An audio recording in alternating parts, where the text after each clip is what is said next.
अस्सलाम वालेकुम। मैं हूं आपका दोस्त तारिक हुसैन और आप देख रहे हैं मेरा यूट्यूब चैनल तारिक अंगरा, जिस पर मैं तीतर के मुमकिन तमाम मसाइल का हल और वक्त के साथ साथ उनकी बीमारियां, इलाज और टिप्स आप लोगों से शेयर करता रहता हूं। आज की जो हमारी वीडियो होगी वो तीतर की ब्रीडिंग के हवाले से होगी। मैं आप लोगों को बताऊंगा कि तीतर को ब्रीड के लिए कैसे तैयार करना है। जैसा कि आप जानते हैं कि ब्रीडिंग सीज़न शुरू होने में अभी हमारे पास कुछ वक्त है और इस दौरान हमने अपने तीतर को बेहतर तरीके से तैयार करना है, मेल और फीमेल दोनों को, कि वो सीज़न में हमें अच्छी ब्रीड दे सकें और उनमें अगर कोई कमी या कमज़ोरी है तो वो उनकी दूर हो सके, ताकि जब सीज़न शुरू हो तो उस वक्त हम ब्रीड में अच्छा रिज़ल्ट हासिल कर सकें और हमें कोई मसला ना हो। क्योंकि हम ब्रीडिंग सीज़न शुरू होने से पहले अपने परिंदों को तैयार नहीं करते, तो जब सीज़न स्टार्ट होता है तो उस वक्त कोई ना कोई मसला शुरू कर देते हैं। परिंदे कच्चे अंडे देना शुरू कर देते हैं या अंडे कम देते हैं या वो कमज़ोर हो जाते हैं।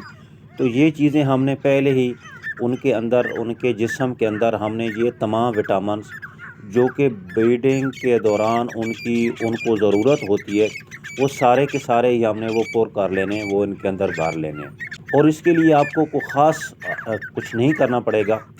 कुछ लोग टोटके बता रहे होते हैं कि ये खिलाओ वो खिलाओ, उनकी अभी ज़रूरत नहीं है।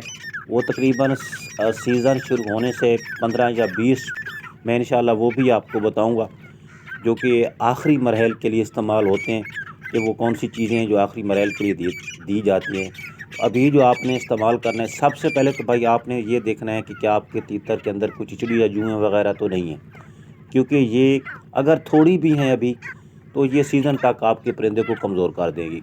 दूसरी बात आपने ये देखनी है कि क्या इनका हाजमा ठीक है या नहीं।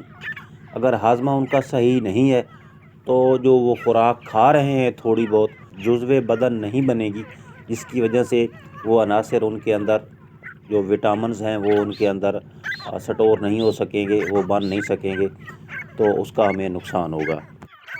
इसके अलावा जिस तरह सर्दी शुरू होने वाली है और ये तकरीबन 12-13 दिन के बाद जो सर्दी है वो अपनी शिद्दत पकड़नी शुरू कर देगी, तो हमने अपने परिंदों को सर्दी से बचा के रखना है।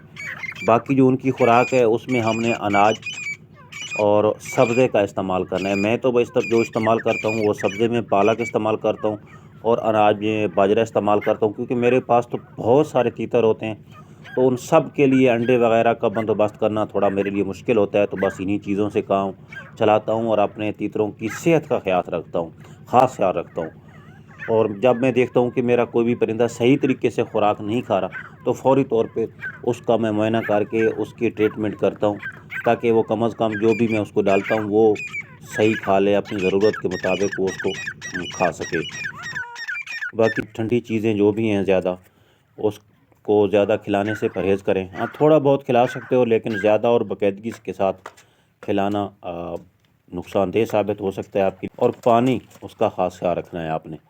तो बाकी इंशाल्लाह जब भी सीज़न शुरू होने के थोड़ा करीब आएगा तो मैं मज़ीद आप लोगों को 1-2 कैप्सूल बताऊंगा, वो भी आपने एहतियात के तौर पे उनको दे देना है, ताकि अगर उनके जिस्म में किसी चीज़ की कोई कमी या कमज़ोरी वगैरह है तो वो दूर हो जाए।